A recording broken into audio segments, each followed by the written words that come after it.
Hi friends, welcome to honey stories. నేను మీ లక్ష్మి. అసలు love and war 59 episode యార్. సూర్యుడు నడినెత్తి మీదకి వచ్చిన బెడ్ మీద అడ్డంగా పడి దొరులుతున్న లైకాలు పట్టుకుని తాటాకు బొమ్మను లాగినట్టు లాగి ఫ్లోర్ మీద పడేసింది నిధి.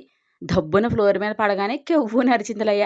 నడ్డి మీద చేతులు పెట్టుకుని గుర్రుగా చూస్తూ, నీకు అసలు మేనర్స్ లేదు, చీ బాబా అంది నిధి.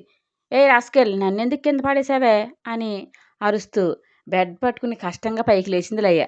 నువ్వే ఈ డేట్, అందుకే ఎంతసేపు బజ్జున్నావు, చీయాక్ పాచిమొహం అని మొహాన్ని వెగటుగా పెట్టింది. యూ అంటూ మీదకు వచ్చింది లయ్య. ఇదిగో నన్ను కొడితే నేను అతతో చెబుతా, చూసుకో అని వేలు చూపించింది నిధి. పోవతలకి అని గసిరింది. పోవే రాస్కెల్, ఇది నా ఇల్లు, నువ్వే పో పంది అంటూ గుడ్లు తిప్పింది. నీ వాగుడు చూస్తుంటే నువ్వు అసలు పిచ్చిదానివేనా అని డౌట్ వస్తుంది అని ఎగాదేగా చూసింది. పిచ్చిదనగానే అమ్మోరు పూనట్లు ఊగిపోతూ, ఏ నన్ను పిచ్చిదాన అంటావా నిన్ను అంటూ లయ మీద పడి బాధేసింది. లయ పెట్టిన గావు కేకకు పరుగున వచ్చి నిధి బంగారం అని గబాలన సందిటం వేసుకుని ఆపాడు జయంత్. ఇది నన్ను పిచ్చిది అందన్నయ్యా అంటూ పెద్ద పెద్ద రాగాలు తీసింది నిధి. బుసలు కొడుతూ, వాట్ ఈస్ దిస్ జయంత్, నేనేమైనా ఇది ఆడుకునే డాల్నా, దీని ఇష్టానికి బిహేవ్ చేస్తుంది అని అరిచింది లయ.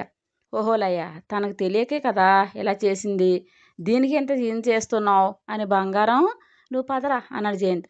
జై, నన్ను ఏమార్చాలని చూడకు, తను పూర్తిగా కాన్షియస్లో ఉందని నాకు తెలుసు, కేవలం నన్ను మాత్రమే టార్గెట్ చేస్తుందంటే ఏంటి అర్థం అని కోపంతో గొంతు చించుకుంది. లయ అరుపులు బెదిరిపోయి వణుకుతూ తన ఎదలో గువ్వలా ఒదిగి ఎక్కేసింది నిధి. స్టాప్ ది నాన్ సెన్స్ లయ, బంగారం భయపడుతుంది అని రౌద్రవాదంతో అన్నాడు. ఆపు జై, ఇది భయపడడం ఏంటి నాన్ సెన్స్, అలా నటిస్తుంది అంతే. ఏయ్, ఇంకోసారి నా మీద నీ ఎదవరబాబు చూపిస్తే చంపి పాతేస్తాను చూసుకో అని కళ్ళేరు చేసింది. విత్ ఇన్ సెకండ్లో పాప దవడ దీపావళి టాపాకాయలా పేలింది.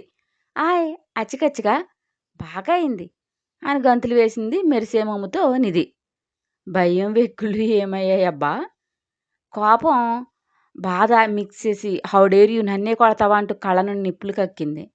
మరేంటి నీ వాగుడు, చిన్నపిల్ల మానసత్వంతో ఉన్న దాన్ని ఆదరించి హక్కుని చేర్చుకోవడం మానేసి చంపుతా పొడుస్తా అంటావే, తను మన బిడ్డ లాంటిదే, అది గుర్తుపెట్టుకో. సారీ, కోపంలో కొట్టాను, పదరా అని చెల్లెని తీసుకెళ్ళాడు జయంత్. కళ్ళ నుండి నీళ్లు బొటబట కారుస్తున్న ఆమె భుజం మీద చేయి వేసింది దుర్గాంబ. కస్సున కోపం కళ్ళలోకి చేరి ఆవిడ చేతిని విసురుగా నెట్టేసి విసవిసా నడుచుకుంటూ వాష్రూమ్కి వెళ్ళి డోర్ దబ్బుని వేసుకుందలయ్య.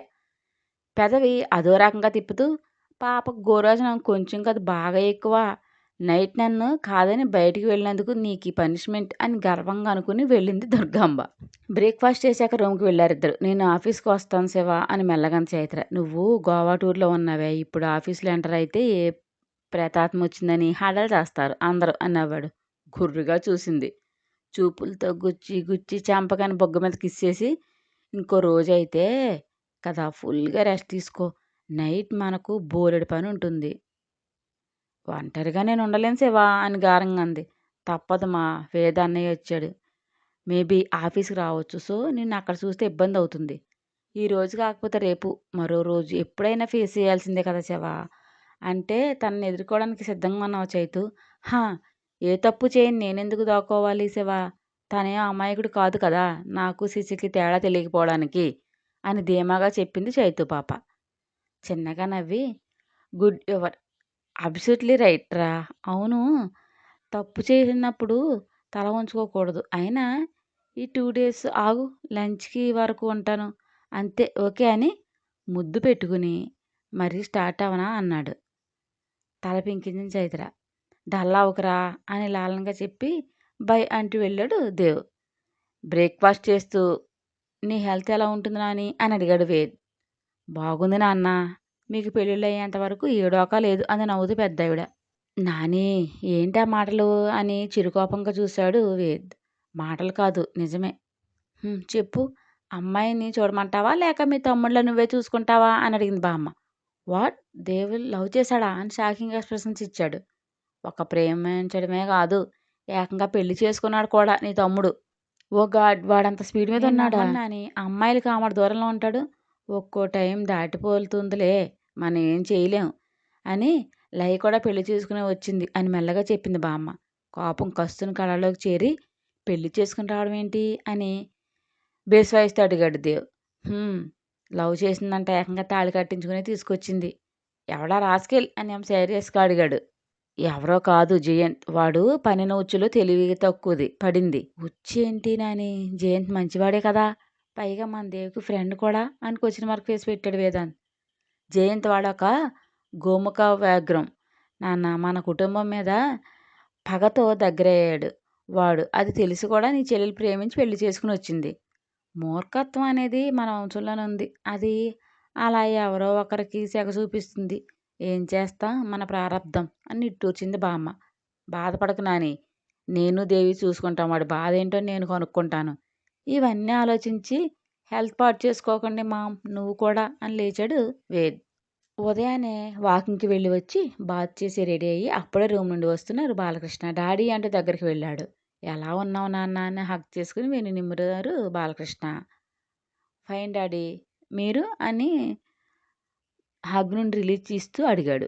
చిన్నగా నవ్వి బాగున్నాను అని మళ్ళీ వెళ్ళే ప్రోగ్రామ్ ఏం పెట్టుకోకు. ఏదైనా ఇక్కడే ఉండి చేసుకోండి ఇద్దరు అని డైనింగ్ టేబుల్ దగ్గరికి వెళ్ళారు. వెనుకే వస్తూ నేను ఇంకా ఎక్కడికి వెళ్ళను డాడీ అండ్ డోంట్ వరీ. మంచిదమ్మా. మంచి అమ్మాయిని చూడు. జానుతో పాటు వీడిని ఎత్తిన కూడా అక్షంతలు వేసేస్తే మన బాధ్యత తీరిపోతుంది అని ఓట్స్ తింటూ చెప్పారు. పెళ్ళి అనగానే వేదమోహంలో అసహనం చోటు చేసుకుంది. ఏమీ మాట్లాడకుండా తన రూమ్కి వెళ్ళాడు. వేద్ మనసులో ఎవరైనా ఉన్నారేమో ఒకసారి అడగండి, లేకపోతే బయట సంబంధం చూద్దాం అంది పెద్దావిడ. చైత్ర లాంటి బంగారు బొమ్మ రావాలి. అందమే కాదు గుణంలో కూడా బంగారమే అని మురిపెంగా అంది రుక్మిణి. నువ్వు ఆశపడినట్లు మంచిదే వస్తుంది రుక్కు అని లేచి నువ్వు తిను అంది ఆవిడ. పార్టీ హైకమాండ్ నుండి ఫోన్ రావడంతో హుటాహుటిన ఢిల్లీ వెళ్ళాడు మధుకర్. పార్టీ పెద్దలందరూ కలిసి ఏకగ్రీవం మధుకర్ మంత్రి పదవి పీకేసినట్లు చావు కబురు చల్లగా చెప్పారు. సార్ ఇదంతా రాజకీయ కుట్ర అని వాళ్ళని మార్చే ప్రయత్నంలో చేశాడు. కానీ ఫలితం శూన్యమై పోస్టు ఊస్ట్ అయింది.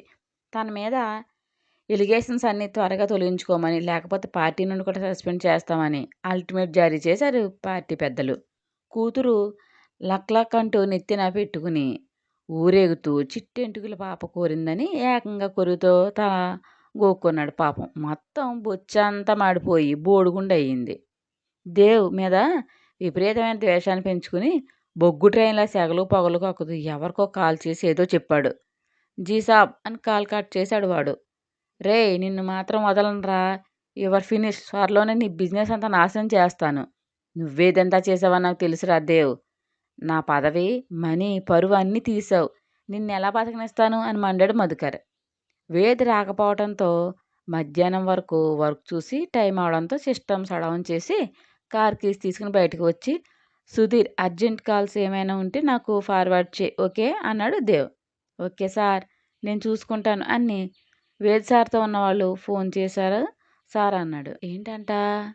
మన దగ్గరే ఏదైనా వర్క్ ఇప్పించమని అడుగుతున్నారు సార్ అని చెప్పాడు. ఇప్పుడేం లేవు. వాళ్ళని ఇంట్లో కూడా పెట్టలేం. సుధీర్ త్వరగా చూద్దాం, తర్వాత చూద్దామని వెళ్ళాడు దేవ్. దేవ్ కారు బయటకు రాగానే కొంచెం దూరంలో స్వైప్ చేస్తున్న పర్సన్స్ ఫోన్ తీసి ఎవరికో కాల్ చేస్తూనే బైక్ స్టార్ట్ చేశాడు. దేవ్ కారు ముందుకు దూసుకుపోతుంది. వెనుకే ఆ పర్సన్ ఫాలో చేస్తూ బ్లూటూత్లో మాట్లాడుతూనే వెళ్తున్నాడు. నిర్మానుష ప్రాంతానికి కారు రాగానే అడ్డదారిలో 2 కార్లు వచ్చి దేవ్ కార్ని చేజ్ చేస్తూ డాష్ ఇస్తున్నాయి. అది చూసి ఎక్స్ మినిస్టర్ తన రివెంజ్ ప్లాన్ చేశాడని గెస్ చేసి కారు వేగం పెంచాడు. వాళ్ళు వెనకే తరుముకుంటూ వచ్చారు. రండ్రా బడుద్దాయిలు ఏం పీకుతారో నేను చూస్తాని కార్ అటు ఇటు అడ్డంగా తిప్పుతూ ఆటలాడుతున్నాడు దేవ్. ఎదురుగా కారు సర్రును దూసుకొచ్చింది. అది చూసిన వెంటనే పక్క రోడ్లో కారుని తిప్పి ఆపి డోర్ తీసుకుని దిగాడు దేవ్. 3 కార్లు వచ్చి డోర్ తీసుకుని గొర్రెల మందలా దిగారు. వాళ్ళందరినీ చూసి అబ్బో గట్టిగా అరేంజ్ చేశాడు మంత్రి మామ. నేనంటే చాలా లవ్ పెరిగిపోయింది కాబోలు అంటూ పైన ఉన్న బ్లేజర్ విప్పి కారు లోపల పడేసి చేతులు పైకెత్తి పట్పట్మంటూ విరిచి ఏంట్రా అబ్బాయిలు నా వెనకపడ్డారు, నాతో ఏమైనా పని ఉందా అని కళ్ళు ఎగరేశాడు. అందులో లీడర్ రే వాడిని వేసేయండిరా అని అరిచాడు. ఏంటన్నా కొడక వాడు వీడు అంటున్నావు, నేను పద్ధతిగా పిలిస్తే అని రౌద్రవదనంతో అరిచాడు దేవ్. రే వాడికి రెస్పెక్ట్ ఇవ్వాలంటే ఇవ్వండి అని ఫోర్స్ దుబ్బాడు. ఐరన్ రాడ్ సైన్స్ పుచ్చుకుని అరుస్తూ పరుగునొచ్చారు దేవు మీదకు. అరవకపోతే ఫైట్ మూడ్ రాదు కాబోలు కుక్కల కొడుకులకు అని షర్ట్ సీవ్స్ వెనక్కి లాక్కుని కాలెత్తి ఉత్సాహంగా ముందుకొచ్చి వాడిని కాలెత్తి అమాతం ఒక తంతన్నాడు దేవ్. వాడు గాల్లో ఫ్లై చేస్తూ వెళ్ళి రౌడీ లీడర్ కాళ్ళ ముందు పడి వెక్కుతున్నాడు. తన తోటివాడిని కొట్టగానే అందరూ చుట్టుముట్టారు. బాక్సింగ్ కిక్ ఇస్తూ ఏ జాయింట్లో దెబ్బ పడితే లేవడో అదే జాయింట్లో ఐరన్ రాడ్లో ఉన్న హ్యాండ్తో గుద్దేస్తూ, మోకాళ్ళతో బలంగా కిక్స్ ఇస్తూ, ఒకడి చేతిని పట్టుకుని పొల్ల విరిసినట్లు విరిచి వాడి చేతిలో ఉన్న రాడ్ తీసుకుని ఒకటే ఉతుకుడు. 15 మందికి పైగా ఉన్న వాళ్ళని ఊపిరి తీసుకొనివ్వకుండా రక్తాలు కారేలా బాధేస్తూ విధ్వంసం సృష్టించాడు దేవ్.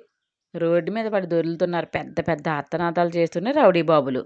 తన చేతిలో ఉన్న నైఫ్ని గురి చూసి దేవ్ మీదకి విసిరాడు లీడర్. అది దూసుకు వచ్చి భుజంలోకి దిగబడింది. అంటూ కీసుగారిచి కస్సును లాగి అదే నైఫ్ని రివర్స్ లీడర్ మీదకి విసిరాడు.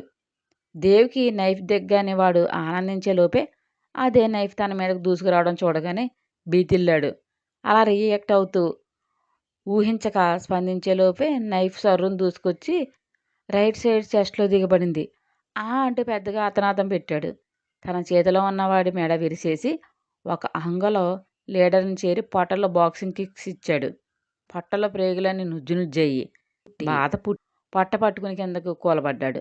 జుట్టు పట్టుకుని ఏరా ఏం కూసావురా అని తల కారికేసి దబదబా బాధేస్తూ, నేనే పెద్ద మెంటల్ నా కొడుకుని, నాలో టెంపర్ని కెలుగుతారా అని బాధేసి, ఏ ఊర్రా మీది అని శూకాలతో తన్నాడు దేవ్. కర్ణాటక సాబ్ అని నొప్పితో మెలికలు పాముల్లా మెలికలు తిరుగుతూనే చెప్పాడు. ఆ రాష్ట్రం నుంచి రప్పించాడా ఎక్స్ మినిస్టర్ నన్ను వేయమని అంటూ పెడేలమని తన్ని. రే మిమ్మల్ని చంపకుండా వదిలింది మీ యదమొహాలు చూసి కాదు, వెనుకొన్న మీ భార్య పిల్లల్ని చూసి. అవునరా, మీ దేబ్య మొహాలకు పెళ్ళిళ్ళయి పెళ్ళం పిల్లలు ఉంటారా చచ్చు సన్నాసల్లారా అని మరొకడు మూలుగుతుంటే కసితీరా తన్నాడు దేవ్. అటుగా వెళుతున్న ఒక టీవీ రిపోర్టర్ కంటపడి అక్కడ జరిగిన వారు వెంటనే తన కెమెరాకు పని చెబుతూ చకచకా ఫొటోస్ తీసి బ్లడ్ కారుతున్న దేవ్ దగ్గరకు వచ్చాడు.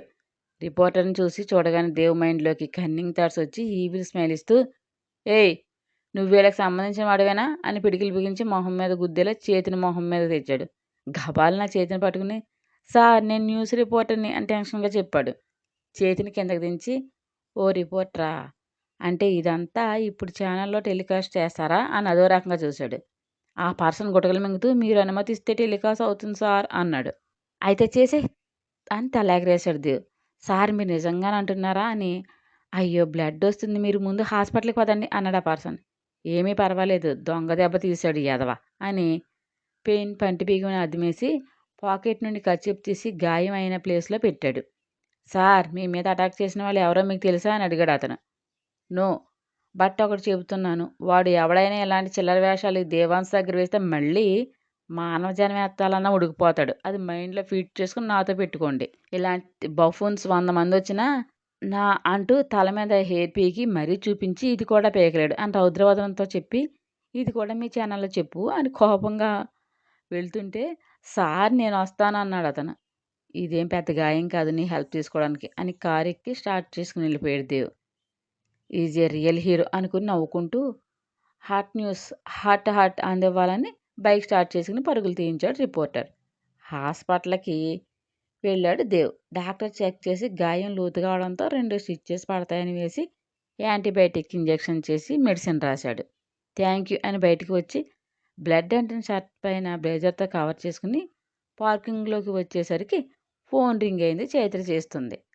లిఫ్ట్ చేసి అందవే నెమలి అన్నాడు. త్వరగా రాసేవా, బోరు కొడుతుంది నాకు అని తినికింది. 30 minutes అంతే అని కట్ చేసి కారు ఎక్కి స్టార్ట్ చేసుకుని ముందుకు పరుగులు తీయించాడు దేవ్. స్టోరీ మీకు నచ్చినట్లయితే ఒక లైక్ ఇచ్చి కామెంట్ చేయండి ప్లీజ్. షేర్ అండ్ సబ్స్క్రైబ్ చేయండి బడీస్.